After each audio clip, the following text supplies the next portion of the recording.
Nagui, l'une des personnalités marquantes de la télévision française, a marqué de nombreux coups dans sa carrière de présentateur.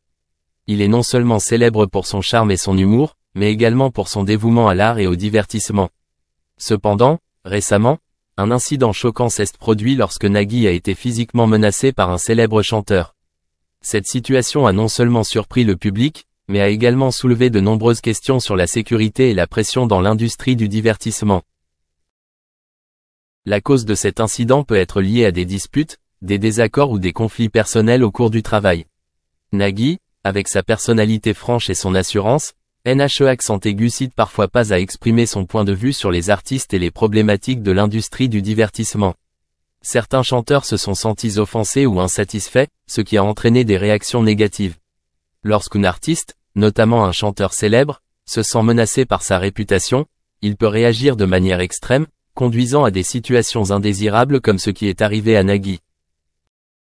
Se sentir menacé, notamment de la part d'une personne célèbre, peut avoir un impact psychologique majeur. Nagui, en tant qu'hôte, doit non seulement faire face aux défis du travail, mais doit également gérer ses relations avec les artistes. Cet incident a soulevé de grandes questions sur l'environnement de travail dans l'industrie du divertissement. Y a-t-il trop de pression provenant de facteurs externes et les personnes travaillant dans cette industrie vivent-elles dans un environnement sûr? En outre, cet incident a également attiré l'attention du public sur la manière dont les médias et la société réagissent aux actes de violence. Lorsqu'une célébrité comme Nagui est victime d'intimidation physique, cela provoque de vives discussions sur les réseaux sociaux et dans les médias. De nombreuses personnes ont exprimé leur soutien à Nagui, affirmant que personne ne devrait avoir à subir des actes de violence, sous quelque forme que ce soit. C'est aussi un rappel de la nécessité du respect mutuel dans l'industrie du divertissement, où la concurrence et la pression sont souvent très fortes. Dans le même temps, cet incident soulève également des questions sur la responsabilité des artistes dans la gestion des émotions et sur la manière dont ils communiquent entre eux. Lorsqu'un artiste se sent insatisfait, au lieu de réagir négativement, il devrait chercher des méthodes pour résoudre le problème de manière pacifique et constructive. La franchise dans l'art et les médias est nécessaire, mais cela ne signifie pas accepter la violence ou l'intimidation. L'incident de la menace physique de Nagui a également ouvert une discussion sur la manière de protéger les acteurs de l'industrie du divertissement. Les organisations et associations professionnelles devront peut-être revoir les réglementations et les directives pour garantir que chacun soit traité de manière équitable et sûre. Le soutien de la communauté est également très important, car il aide les artistes à exprimer avec plus de confiance leurs opinions et leurs émotions sans craindre de faire face à des réactions négatives.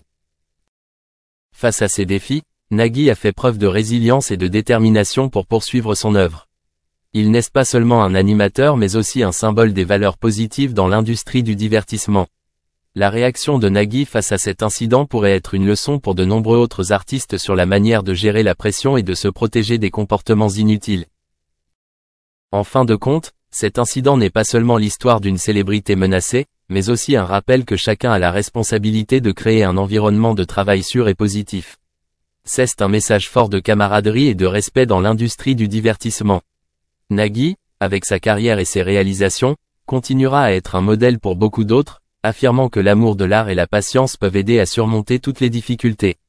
Cet incident ne peut pas l'arrêter, mais n'est qu'un défi pour le rendre plus fort dans sa carrière. En octobre 2023, Nagui, l'un des présentateurs TV les plus célèbres de France, partageait sur RTL ses réflexions sincères sur le monde de l'art dans lequel il évolue. Lors de l'entretien, Nagui n'a pas hésité à exprimer sa déception face au comportement de certains artistes qu'il avait invités à son show.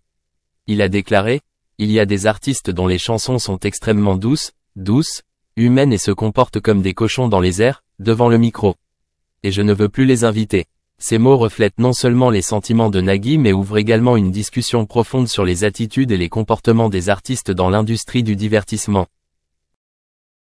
Possédant une vaste expérience dans l'industrie des médias et du divertissement, Nagui a côtoyé de nombreux artistes de genres différents.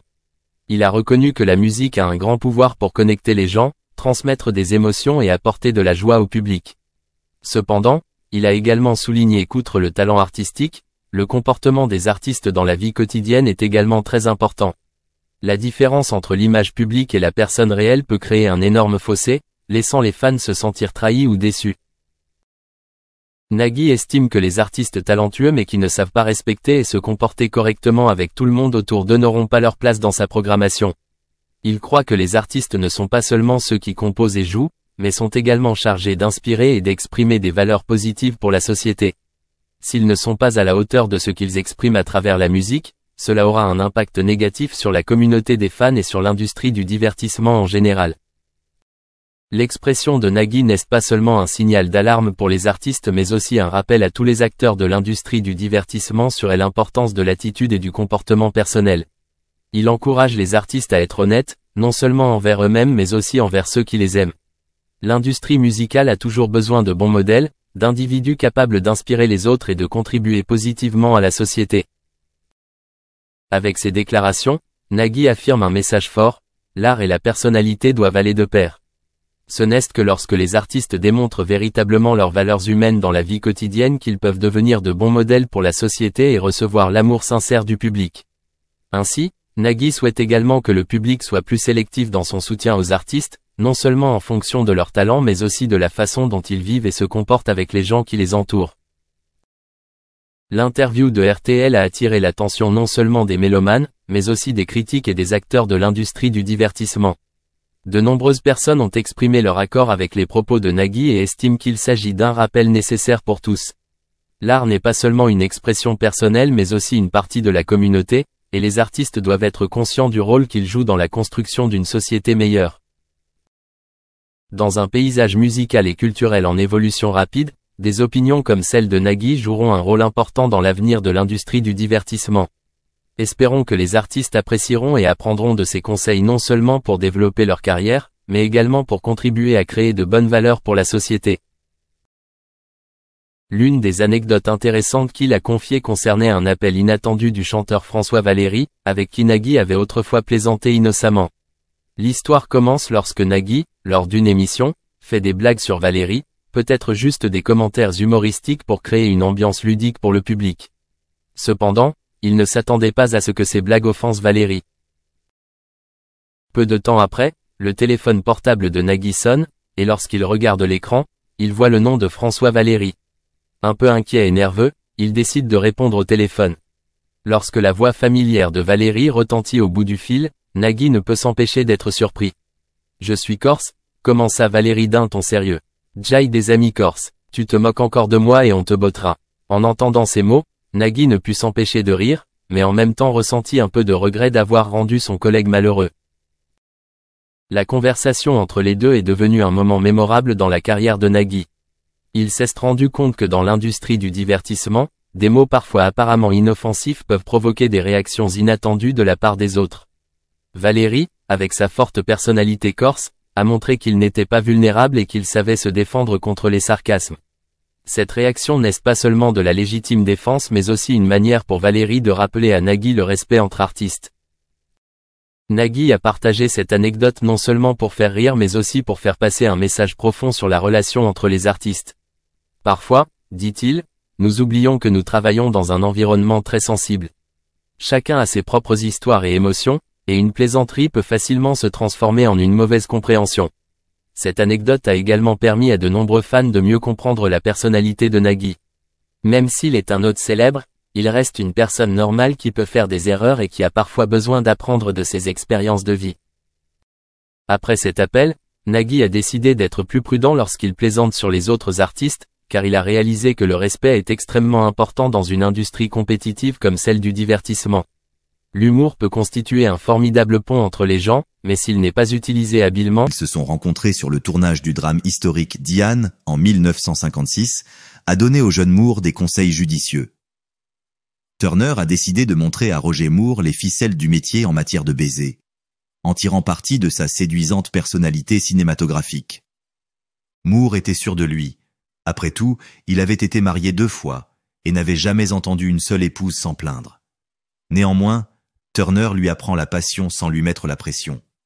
Néanmoins, le comportement énergique de Turner s'étendait au-delà des situations romanesques. Elle avait un sens aigu de l'autonomie et une indignation remarquable lorsqu'on lui manquait de respect de quelque manière que ce soit. La situation houleuse impliquant le producteur de Diane, Edward Knopf, en est un exemple. Lorsque Turner a réprimandé publiquement Knopf devant l'ensemble de l'équipe et des acteurs, une petite dispute a rapidement dégénéré en un incident majeur. Knopf s'enfuit de la scène, furieux, et se réfugie dans la caravane de Moore, son expression trahissant sa détresse face à ce soudain débordement. Moore a demandé à Turner d'expliquer sa dureté, et sa réponse candide a montré la face cachée de la période dorée d'Hollywood. Selon elle, « Chérie, je suis maintenant foutu puisque les producteurs m'ont foutu en l'air lorsque je suis arrivé sur la propriété. » Dans sa réponse, Turner a fait la satire des relations de pouvoir et du sexisme que de nombreux jeunes acteurs hollywoodiens enduraient. La prochaine découverte concernant une autre co-star vous surprendra vraiment, même si vous trouvez le récit de Turner émouvant. Rex Harrison. La réputation compliquée